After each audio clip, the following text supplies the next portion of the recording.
नमस्कार। मैं advocate Nripendra सनसनवार Rajasthan high court Jaipur स्वागत करता हूं आपका अपने यूट्यूब चैनल लॉ डोर में। आज मैं आपके लिए इस वीडियो में जानकारी लेकर आया हूं उन अपराधों के बारे में जिनमें की अदालत अभियुक्त को सिर्फ जुर्माना लगाकर रिहा कर देती है, मुक्त कर देती है। दरअसल भारतीय दंड संहिता के अंतर्गत छोटे से छोटे और बड़े से बड़े अपराध के बारे में बताया गया है कि यदि कोई व्यक्ति उस अमुक अपराध को करता है तो ऐसी स्थिति में उसे कितनी सजा मिलेगी या उसे कितने जुर्माने से दंडित किया जाएगा या फिर सजा और जुर्माना दोनों से ही दंडित किया जाएगा। उदाहरण के तौर पे यदि हम बड़े अपराधों की बारे में बात करें, जैसे कि हत्या का मामला, लूट का मामला, चोरी का मामला, बलात्कार का मामला, किडनैपिंग का मामला, तो इन केसेस में कोर्ट आमतौर पर व्यक्ति को सजा तो देती है, साथ ही साथ जुर्माना लगाकर भी दंडित करती है।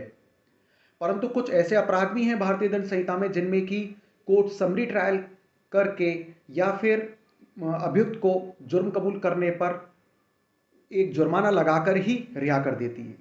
तो आइए विस्तार से जानते हैं इस वीडियो में उन अपराधों के बारे में कि वे अपराध कौन कौन से जिनमें कि अदालत किसी अभियुक्त को सिर्फ जुर्माना लगाकर रिहा कर सकती है, मुक्त कर सकती है। भारत में चलने वाले कानूनों में तरह तरह के अपराध हैं, छोटे बड़े सभी तरह के अपराध हैं। हर अपराध में सजा भी उस अपराध की गंभीरता को देखते हुए निर्धारित की गई है। फांसी की सजा से लेकर 100 रुपए के जुर्माने तक की सजा का प्रावधान कानून में दिया गया है।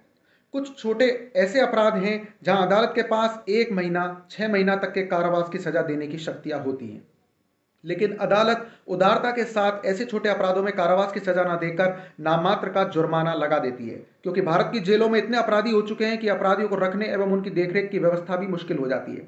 इसलिए अदालत गंभीर अपराधों में ही जेल में रखने पर ध्यान आकर्षित करती है।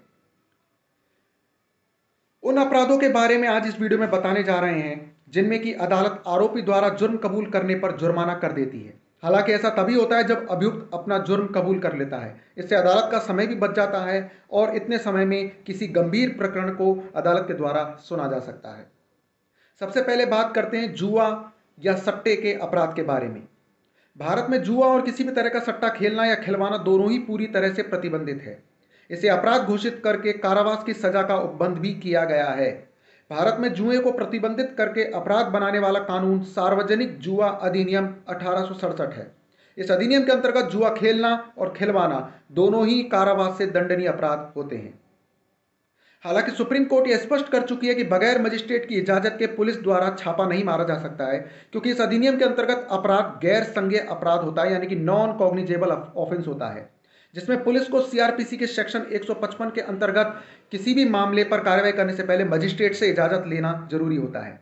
इस तरह सट्टे के लिए सट्टा अधिनियम भी है, जो कि सट्टे को पूरी तरह से प्रतिबंधित करके अपराध बनाता है। इन दोनों ही अपराधों में यदि अदालत चाहे तो प्रकरण को समरी ट्रायल के रूप में सुनकर अभियुक्त को कारावास से भी दंडित कर सकती है, लेकिन आमतौर पर अदालत इन अपराधों में अभियुक्त के अपराध स्वीकार कर लेने पर 100 या 200 रुपए का जुर्माना कर देती है और जुए में पकड़े हुए रुपए सरकार के द्वारा जब्त कर लिए जाते हैं, राजकोष में जमा कर दिए जाते हैं। गैर संज्ञेय अपराध और संज्ञेय अपराध के बारे में मैं यहाँ आपको जानकारी दे देता हूं कि संज्ञेय अपराध वे अपराध होते हैं जिसमें कि पुलिस किसी अपराधी को बिना मजिस्ट्रेट के इजाजत के, बिना मजिस्ट्रेट के सामने कोई कंप्लेंट फाइल किए गिरफ्तार कर सकती है। जबकि नॉन कॉग्निजेबल ऑफेंस वो छोटे अपराध होते हैं जिनमें कि पुलिस डायरेक्ट किसी अपराधी को गिरफ्तार नहीं कर सकती है, पहले मजिस्ट्रेट की अनुमति लेनी होगी, इजाजत लेनी होगी, उसके बाद ही नॉन कॉग्निजेबल ऑफेंस में पुलिस कोई कार्रवाई कर सकती है। जबकि संज्ञेय अपराध यानी कि कॉग्निजेबल ऑफेंस एक बड़े अपराध होते हैं, जैसे कि हत्या का मामला हुआ, लूट का मामला हुआ, किडनैपिंग का मामला हुआ, चोरी का मामला हुआ, तो ऐसे ऑफेंसेस में पुलिस डायरेक्ट कार्रवाई करके अपराधी को गिरफ्तार कर सकती है। अब जानते हैं अगले अपराध के बारे में, जो कि है सार्वजनिक रूप से शराब पीने का अपराध। शराब और भांग से संबंधित अपराध राज्य सरकार के अधीन आते हैं। सभी राज्यों के शराब को लेकर अलग अलग अधिनियम भी हैं, यानी कि एक्ट हैं, लेकिन अब लगभग सभी राज्यों में सार्वजनिक रूप से शराब पीने को प्रतिबंधित किया जा चुका है। ऐसे अपराधों में यदि पुलिस प्रकरण बनाती है तो अदालत जुर्माना लगाकर छोड़ सकती है। इन अपराधों में ट्रायल फेस नहीं करना पड़ता है, यानी कि अन्वीक्षा नहीं होती है, क्योंकि अपराध स्वीकार कर लेने पर कोर्ट के द्वारा जुर्माना कर दिया जाता है। इसी तरह कभी कभी अदालत उदार दृष्टिकोण रखते हुए एनडीपीएस एक्ट के अंतर्गत आने वाले पदार्थों के सेवन करने वाले व्यक्ति पर भी जुर्माना लगाकर छोड़ देती है।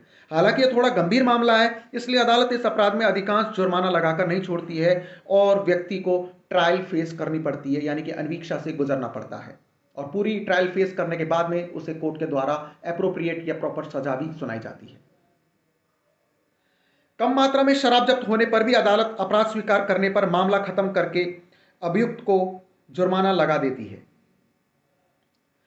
अगले अपराध के बारे में जानते हैं, जो कि है लापरवाही से गाड़ी चलाने का अपराध।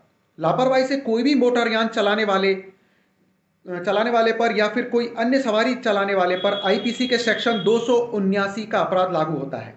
इस धारा के लागू होने के लिए किसी व्यक्ति को चोट पहुंचना ही जरूरी नहीं है, केवल लापरवाही से सवारी चलाने पर ही इस धारा में अपराध बन जाता है। इसी के साथ यदि ऐसे वाहन चलाने से किसी व्यक्ति को साधारण चोट लगी है तब भारतीय दंड संहिता के सेक्शन 337 लागू होता है।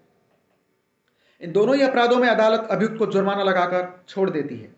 हालांकि यदि पीड़ित को गंभीर चोट लगी है, जैसे कि यदि उसे फ्रैक्चर आदि हो गया है, तब ऐसे मामले में धारा 338 लागू हो जाती है। तब अदालत जुर्माने पर नहीं छोड़ती है।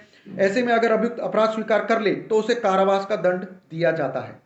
इसी प्रकार आईपीसी के अधीन अन्य छोटे अपराध भी हैं, जिनमें गाली गलौज, हल्की फुल्की झूमा झटकी इत्यादि है। इन अपराधों में भी अदालत जुर्माने पर अभियुक्त को छोड़ सकती है यदि वह अपना अपराध कबूल कर लेता है, जुर्म स्वीकार कर लेता है। तो कुल मिलाकर ऐसे अपराध जो कि अधिक गंभीर नहीं है और जिनमें कारावास की सजा 1 या 2 महीने या 6 महीने तक ही है, वहां अदालत अभियुक्त के अपराध स्वीकार कर लेने पर जुर्माना लगाकर छोड़ सकती है। तो यह थी महत्वपूर्ण जानकारी उन अपराधों के बारे में जो कि अदालत के द्वारा जुर्माना लगाकर अभियुक्त को छोड़ दिए जाने से संबंधित है।